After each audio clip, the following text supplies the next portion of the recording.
Okay, let's do a wrap up of the rules of second species counterpoint. This is all of them. Okay, so what I'm going to do here is I'm going to cheat a little bit and I'm going to read through the list of all the rules. And after I read each one, we'll talk and make sure that I explained it thoroughly, I think. Okay, rule number 1. Start with either a half rest or a half note on the downbeat of the first measure, followed by a half note on the offbeat. The first harmonic interval should be an octave or a unison, or a fifth if the counterpoint is in the upper part.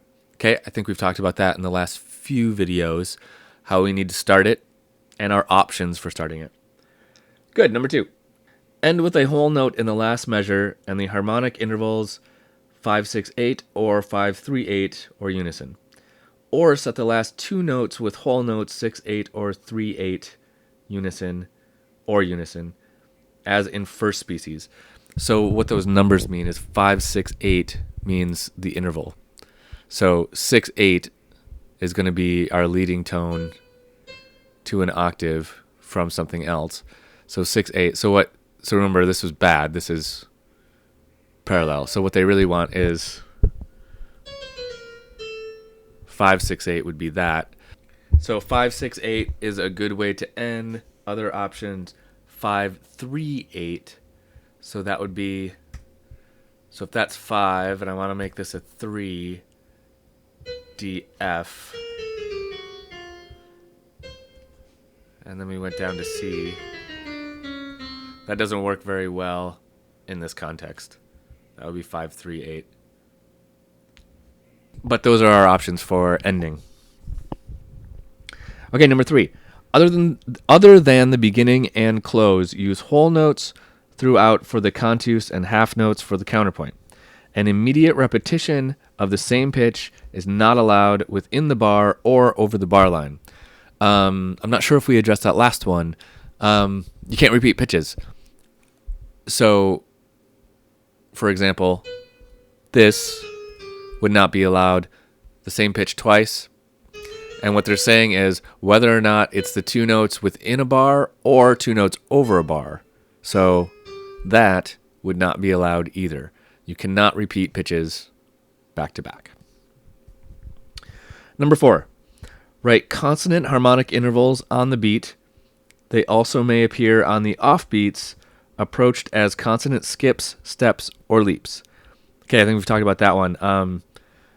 All the beats have to have consonant intervals on it. The offbeats can have consonant intervals as long as they're set up through a consonant step, skip, or leap.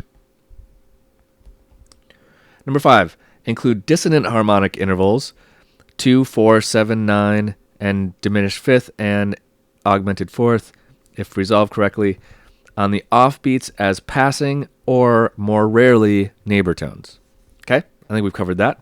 We know what passing tones are. We know what neighbor tones are. We know how to get in and out of those intervals. Number 6, check from one downbeat to the next and from an offbeat to the next note for parallel fifths or octaves. Perfect consonances from one offbeat to the next offbeat are allowed, but no more than 2 in a row. Okay, so that's what we just did in the previous video. So they're saying check one downbeat to the next. So here's a downbeat, here's another downbeat. Make sure you don't have parallel octaves or fifths between the 2 downbeats, like here. That's parallel fifth, right? Parallels from offbeat to offbeat, like what we had here, actually, 8 to 8. That is allowed, but no more than 2 in a row. So if this was an octave, that would be bad. Okay, number 7. Intervals on the downbeat are normally approached melodically by step, preferred, or skip. Avoid similar motion into an octave or a fifth over a bar line unless the upper voice moves by step. So this is what I was talking about when I said avoid similar motion, kind of in general, if you can, because that's when you get in the danger zone for creating parallels. Number 8, use no accidentals except to raise flat 7 and flat 6 if necessary at the close in minor settings. So everything should stay in key, unless we're in a minor key, and at the end of it, you need to raise the 6 and 7 to get us that leading tone. Number 9, last one. Continue to follow the guidelines for first species counterpoint with respect to the overall motion between the parts, contrary, parallel, similar, and oblique, and principles of good melodic writing. So all the rules of first species counterpoint still apply. Great. So that's it for second species counterpoint, kinda. We're going to move on next to third species counterpoint, but just like first species counterpoint going into second, all the rules of first apply to second, and all the rules of second are going to apply in third, right? Now, if you're thinking the difference between first and second was that first species was one note for every note, second species was 2 notes for every note. Third species ought to be 3 notes for every note. You're wrong. It's a little different than that. So let's move on and let's get to third species counterpoint.